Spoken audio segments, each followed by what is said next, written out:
Nako, may kabuti na naman. Naman, talaga lang ang galing mahanap yun. Ano nang tamis niyan, toy.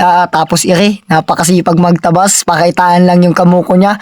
Ano kaya? Makahuli. Tapos ire, magpapakitang tao na naman. Ano nang sipag mo yan, toy. Hi guys, for today's video ay Day in My Life as a new content creator in Gasan Marinduque in age 14. Kaya mapasabi ka na lang ay ang tamis. Po pala, itataan ko yung kamukon ko. Ano kaya? Makahuli. Toy, anong galing ata umunin yan at ililipat nga ni po pala namin yan doon sa may panghuli na na kulungan para naman makahuli. Nat makahuli. Ano nang sakap niyan, toy, ginatan. Nat, yan na lang kaya toy ang ulama para wala na, wag ka na mahuli para diretso na lang ang baga. Dali-dali ko na lang nga ni po pala kinuha doon yan sa pinagsabitan niya at ilalagay ko din sa kalsada namin at tutulungin ako ni Kuya Odel pagtanggal ng kamukon at medyo mabait nga ni po pala ito. Thank you sa nagbigay, si Lolo Jimmy taga Tabyunan. Yan, shoutout sa mga taga Tabyunan. Anong babait ninyo? Anong liligat ninyo?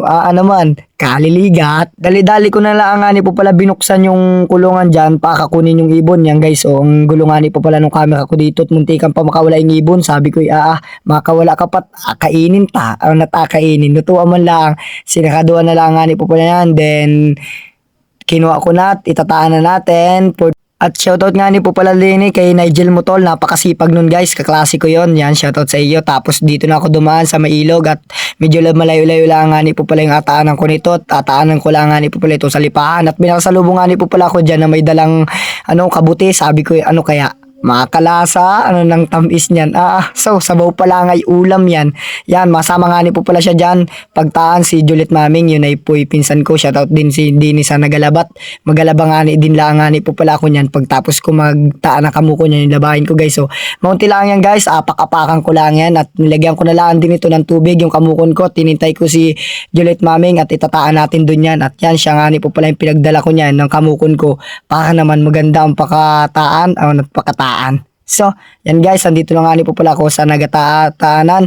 Tapos linisan ko lang nga ni po pala para walang dapuan yung huli baga, para pag nakahuli ay walang dapuan para naman mabilis dumapo dun sa kulungan at tinabsan ko na yan. Napakasipag talaga. Sabi man din ni Tabyo ng vlog ay tabsi ng tabsi para malinis. Nat malinis. Ano yun bahay.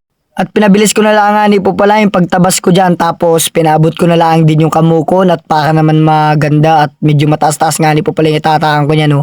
Yan guys, inigkas nga ni po pala yun. Paigkas yung taan ko niyan. Kaso medyo sira yung lagayan natin. Kaya sana makahuli guys. Yan, abangan ninyo yung huli guys. Yan, pakataan ko niyan. Iniayos ko lang yung pakanong niyan. At marami nga ni po palang nakain dito na kamukon. Kaya dito ko tinahan. Sabi ko, ano kaya?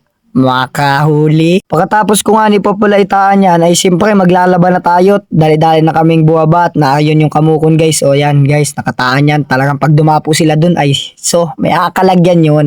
At yan guys, pinabilis ko na lang din yung paglaba ko dyan at maulan din laang. Sabi ko hindi ko na muna apandawin yung kamukon. Kalibukasan ko na apandawin yan guys. So napakasipag niyan at tapos na po. At dito na po magtatapos ang video. Thank you sa mga follow and share. Napakaliligat ninyo mga taga Marinduque. Naman. So, napakatatamis.